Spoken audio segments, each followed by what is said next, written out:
দাঁড়িয়ে আছে, তারা তেল পাচ্ছে না, কিন্তু সরকারের সেই ব্যাপারে কোনো হেলদোল নাই।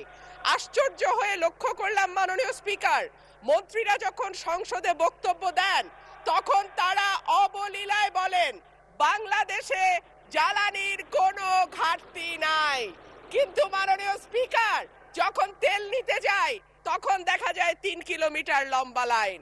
মাননীয় স্পিকার, সরকার সম্ভবত কিছু পদক্ষেপ গ্রহণ করবার ঘোষণা দিয়েছে।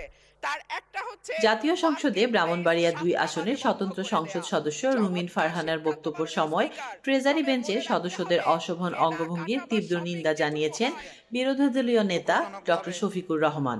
এছাড়া সংসদে কথা বলার ক্ষেত্রে সিরিয়ালিটি বা পর্যায়ক্রম বজায় রাখার জন্য স্পিকারের প্রতি আহ্বান জানিয়েছেন শফিকুর রহমান ও চিফ হুইপ নুরুল ইসলাম।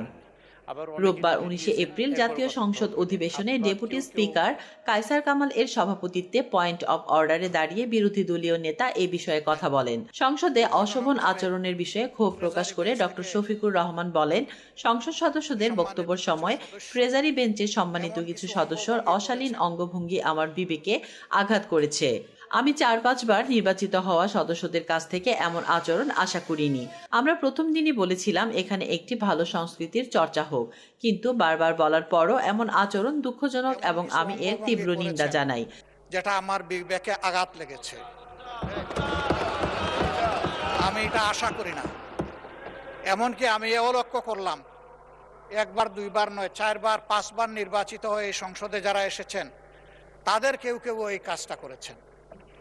আমি এখানে তাদের নাম বলে আমি নিজে লজ্জা পেতে চাই না। আমরা প্রথম দিনই অনুরোধ করেছিলাম ভালো কিছু সংস্কৃতির চর্চা হোক এখানে, এবং আমরা শিখতে চাই।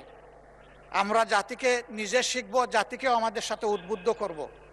মাননীয় স্পিকার, আজকে দুইবারই লক্ষ্য করলাম যে ট্রেজারি বেঞ্চ যেখানে আপনাকে সবচেয়ে বেশি সহযোগিতা করার কথা, সেখানে আপনি বারবার অনুরোধ করা পক্ষেও তিনারা চালিয়েই যাচ্ছেন। আপনি মাইক দেন নাই, তারপরেও সংসদে কি হচ্ছে আমরা কিছুই বুঝতে পারছি না। আর শেষমেশ যখন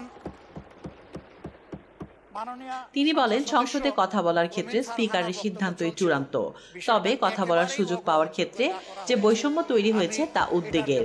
বিরোধী দলীয় নেতার বক্তব্য অনুযায়ী স্পিকার সকলকে সংসদীয় শিষ্টাচার বজায় রাখার এবং কার্যপ্রণালী বিধি অনুযায়ী আলোচনার পরিবেশ নিশ্চিত করার অনুরোধ জানান।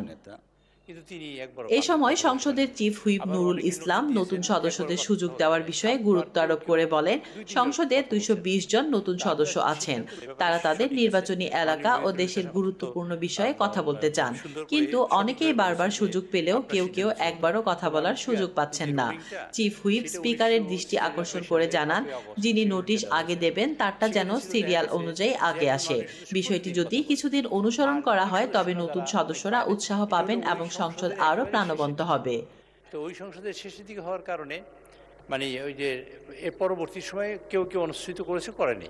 আমি আপনাকে অনুরোধ করতে চাই, মাননীয় সদস্যবৃন্দ প্রায় আমাদের ২২০ জন নতুন, তো এরা সবাই কথা বলতে চায় এবং কথা বলতে চায় তাদের এলাকা সম্পর্কে, দেশের গুরুত্বপূর্ণ বিষয় সম্পর্কে বলতে চায়।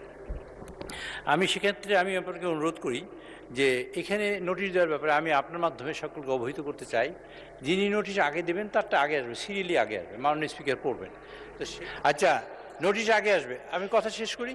আপনারা যারা নতুন সদস্যবৃন্দ আছেন তাদের উদ্দেশ্যে বলছি, পুরাতন যারা না তাদের জন্য না, তারা নোটিশ আগে দিলে সবাই নোটিশ আগে আসবে। মাননীয় স্পিকার, আপনি কিছুদিন যদি এইরকম অনুষ্ঠিত করেন যে নোটিশ আগে দিলে আগে আসবে, এরকম যদি দেখেন একজন দুবার বক্তৃতা। তাসলিমা আক্তার শিমু, আজাদীর খবর। আপনি